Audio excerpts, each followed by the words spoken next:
Hi guys, and welcome back to my channel. My name is Resh. I'm 28 years old and I'm a polyglot. On my YouTube channel, I usually post videos about various languages such as German, English, Spanish, and Turkish, and how to learn and acquire those languages. In today's video, I wanted to show you guys what I do when I start learning a new language, how I actually approach the new language and the culture, and how I make sure that I use my time as efficient as possible to learn and acquire the new language. I made a list of 10 steps that I follow to make sure that I learn and acquire a language as fast as possible and as efficient as possible. Some of these steps might seem obvious to some of you guys, but having them all written down in a list and trying to focus on each and every single one of them is definitely going to help you achieve your goal ASAP. So in today's video, I'm going to show you my 10 steps of learning a new language with the example of Spanish. Now, step one is set your goals. First of all, you want to see what you want to be achieving. In this case, we want to learn a language. But the next thought would be, why do I want to learn this language? Do I have to learn it because I want to have better job opportunities? Do I want to travel abroad and have to learn the language to be able to communicate with the people in the country that I'm going to? Do I have to take a test? Do I have to master something and that's why I'm actually trying to learn it? Or do I actually want to learn it because I'm curious, because I want to be able to speak, because I want to know the language, because I think it's just crazy good and amazing and it sounds great and it's just inspiring, maybe even. To set apart whether you have to learn a language or you want to learn a language is a big must, because I've been teaching a couple languages for several years now, and I've definitely seen that those people who actually wanted to learn a language because they were curious were better off than the ones who had to learn it. So when setting your goals, also make sure that you actually want to learn the language, even if you don't want to, because you have to. Trick yourself, pretend that you want to learn it, and one day you'll actually want to learn it, because that's how psychology works. Step two,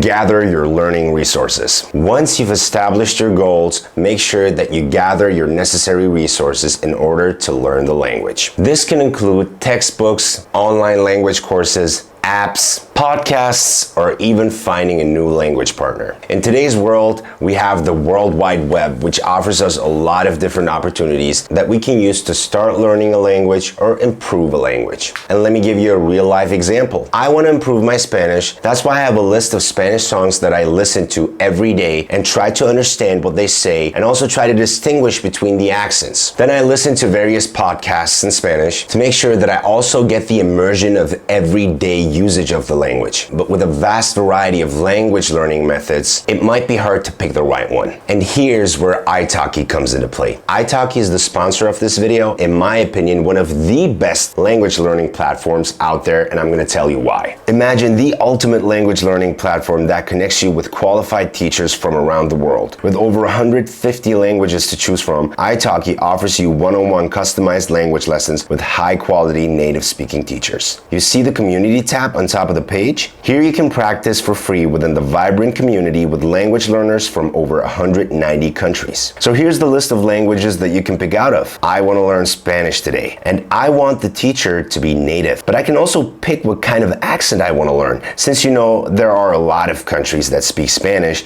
there's a variety of accents that I can pick out of. Incredible. Then I can move on and select the lesson category. Do you want to improve your grammar or your pronunciation? Or are you trying to learn the language at a business level? Are you preparing for a test? You can customize it right here. When I wake up, get out of bed and feel like, I feel like learning Spanish right now.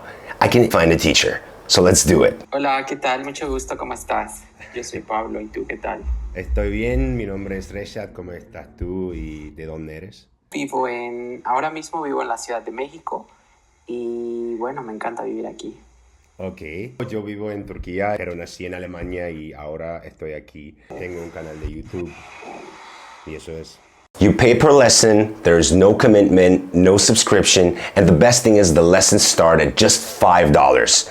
I just booked mine for $6 as you saw. Start your language learning journey right now. Click the link in the description box below and type in my promo code RESAT. Buy $10 and get $5 for free for your first lessons. But this discount is only available for the first 50 users, so hurry up, you guys. Moving on with the list. Step 3. Start with basic phrases and vocabulary. Now, obviously, a great way of starting to speak is to use everyday basic sentences like hi, how are you, I'm great, I'm bad, what are you doing, where are you from, I'm from Canada, I'm from Germany, my name is, what is your name, and so on. Learning those kind of simple sentences first is going to give you the motivation that you actually started speaking a language. That's what I felt like when I first took Spanish classes in high school. I was like, oh, I know how to say hola, ¿qué tal? It made me feel like I already knew it. I know the whole entire language. And also it's going to make you feel a lot better when you listen to something in Spanish. Let's say you're watching a series or you're listening to music and you understand some of the everyday words that you hear because you just learned them, and then you feel like, wow, I understand some of it. And that's going to give you a motivation boost, and it's definitely worth it. And also, when it comes to vocabulary, for most European languages, it's a fact that if you know 1,000 words, and I'm not just talking about any words, I'm talking about the most frequently used ones. If you know 1,000 words in the new language, then you can understand up to 80% of everyday conversation, which is almost everything. Because if you understand 80% of it, for the remaining 20%, you can just look at the person you're talking to and try to comprehend through the dialogue. Let's say if you're learning Spanish, what you gotta do here is just Google the most frequently used 1,000 words in that language and try to learn them. Go ahead and learn 33 every day and you'll know them all in just 1 month. Okay, step 4 would be mastering the alphabet and sounds. Now, the thing with Spanish is if you're a native English speaker, then you won't have that big of a problem with the alphabet because Spanish uses the Latin alphabet just like English does and other European languages do. So in this case, you would just need to learn a couple of extra letters. So there's the letter ñ that you see in the word España, which is pronounced ñ and only exists in Spanish. And then you have letter combinations that you should know. Let's say in Spanish you have the double L. When you have 2 L's, then it's pronounced y, as in Mallorca. But if you're learning a language that's not in the same alphabet as your native language, then it's going to be a little bit more complicated. So let's say your native language is in the Latin alphabet. Let's say you're a native English speaker and you want to learn a language with another alphabet. If it's Russian, it's going to be rather easy. If it's Arabic, it's going to be a little harder. And if your new language is Chinese, then you'll have to spend a lot more time on understanding and memorizing the characters of the alphabet. And then when you move on and you want to learn Japanese, then you have to know a set of 3 different alphabets, which is probably the most complicated alphabet that I know out of all the languages that I've heard of. If you want to pick a rather easy language to learn, then make sure that you already know the alphabet at least. Step 5 is dive into grammar and sentence structure. Now, this is also important because after memorizing words and phrases, we have to actually build up sentences and use them if we want to speak correctly. Now, if we compare most European languages, the grammar and sentence structure is quite similar, with a few exceptions here and there. But then let's say in Spanish, you have a lot of past tenses. You have, let's say in Spanish, if you want to say I spoke, you can say hablé, hablaba, or he hablado. So you should be understanding how to differentiate those and how to use them in everyday conversation. Learning the grammar and sentence structure is obviously very important, but you also have to be careful that you don't spend too much time on unnecessary stuff. And let me give you an example with English. I've seen many people struggling with the difference of present perfect and simple past, like the difference between I went home and I have gone home, and also with the difference of will, future, and going to future. What am I supposed to say? I'm gonna go or I will go. Well, there are grammar differences, and if you're taking a test, you should be aware of them and you should know how to use them properly. For those specific cases that I just mentioned, it doesn't really matter in everyday conversation. So why would I be spending so much time and effort on understanding the difference if it doesn't matter anyway? If I go to a native speaker in America and ask him what the difference is between I will go and I'm going to go, 9 out of 10 people are gonna say they sound exactly the same, though there's a grammar difference. So make sure that you dive into the grammar and also the sentence structure, but also know where you have your flexibilities. Step 6, and now this is a must, guys. You can't just skip that, and that's practice and speaking. A lot of people don't take this step seriously, and I don't understand why. I start learning a language, what I want to be able to do is to speak it, and I want to speak in a proper way as far as I can do it, you know? So I have to practice it. Just by listening and memorizing and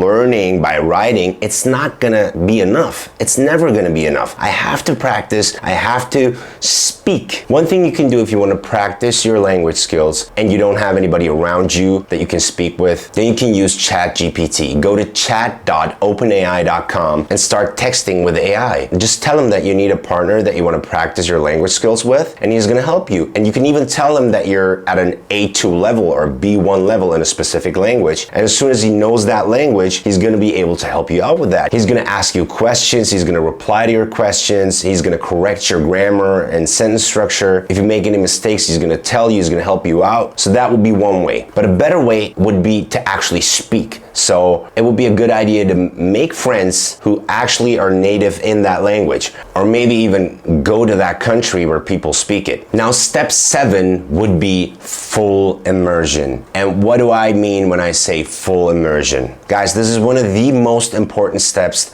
that you have to take seriously. I know, I'm aware that I said it the second time now, but you have to be surrounded by that language. So even at times where you don't want to actually do something to learn the language, and you shouldn't be able to get away from it, not even subconsciously. So the best thing to do would be go abroad. If I want to learn Spanish, the best thing I could do would be to go to a Spanish-speaking country. Go to Spain, go to Venezuela, go to Peru, go to Mexico. Because then everything I see and hear is in Spanish. Then I have no other possibility than actually immersing myself in that language and trying to understand what's going on to be able to survive. Unless you come up with the idea to speak English to get away with everything. But in some places, people don't even speak English, so don't take that for granted. But let's say you can't go abroad because you don't have the time or you're not in a good financial situation in your life right now. What can you do? Well, you can basically change everything that's around you. Let's say if you want to learn Spanish, I can change my phone settings to Spanish. I can change my laptop settings to Spanish. I can start watching Spanish television. I can listen to Spanish music, listen to Spanish podcasts. There's tons of podcasts out there, tons of good Latin music that I would recommend. If you want, ask me in the comments down below, I'll tell you. And I'm pretty sure there's a YouTuber for every single language out there who talks about that language, who gives information about that language, who makes sure that you get some immersion. So guys, in 2023, there are literally zero excuses. Now, step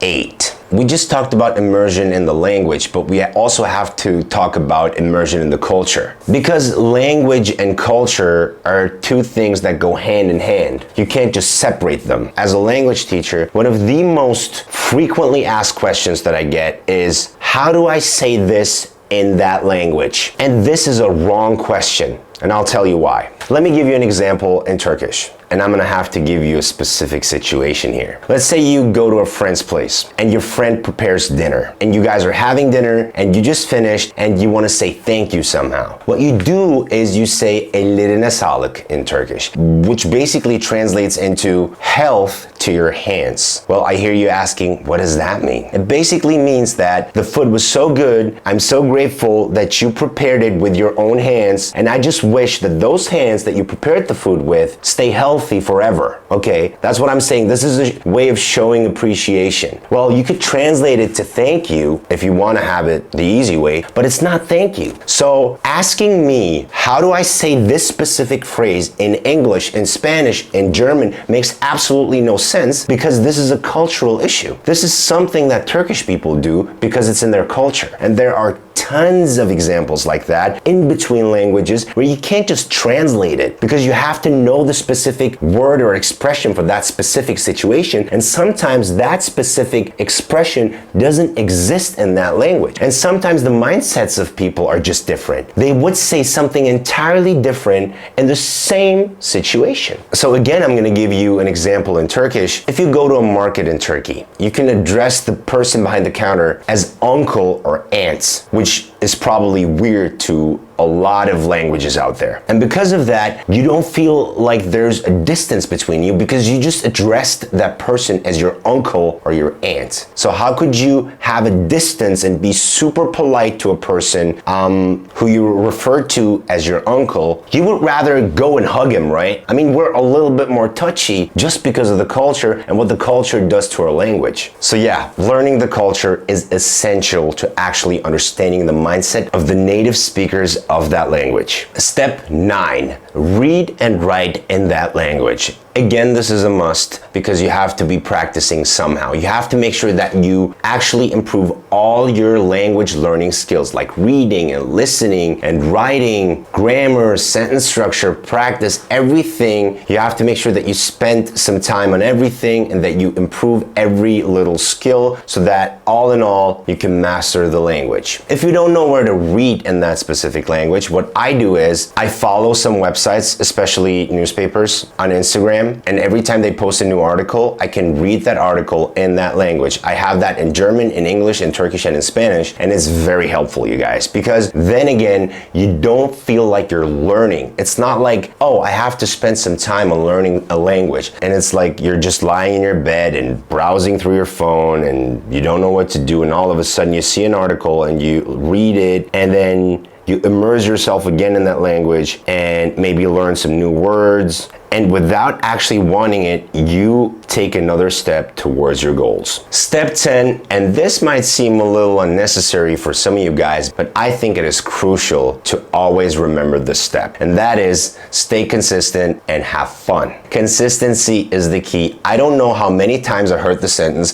but it's definitely true. If you repeat it over and over and over and over and over, you're gonna get better. There's no way around it. You're not going to get worse at learning a language because you do it all the time. So make sure that you have a habit, that it's a part of your life, and that you keep doing it every day or every other day, that you spend some time on actually learning, acquiring, improving that language, and also have fun. Because as long as you have fun, you're going to want to do it. You're going to wake up and be like, oh, I want to learn. I want to know what's going on. I want to better. I want to be able to speak faster. I want to be able to understand more and watch the series and not having to use any subtitles. It's just gonna make you feel very good, and you're gonna get closer and closer to your goals every single day. So that's basically what I do when I wanna start learning a new language, guys. I hope this video was helpful. I hope I could reach out to you guys and help you out with your thoughts about how to actually acquire and learn a new language. If you liked it, make sure to give it a thumbs up. And also, if you're new to this channel, make sure to hit the subscribe button and the notification bell to receive a notification whenever I post a new video. See you guys in a new one. Till then,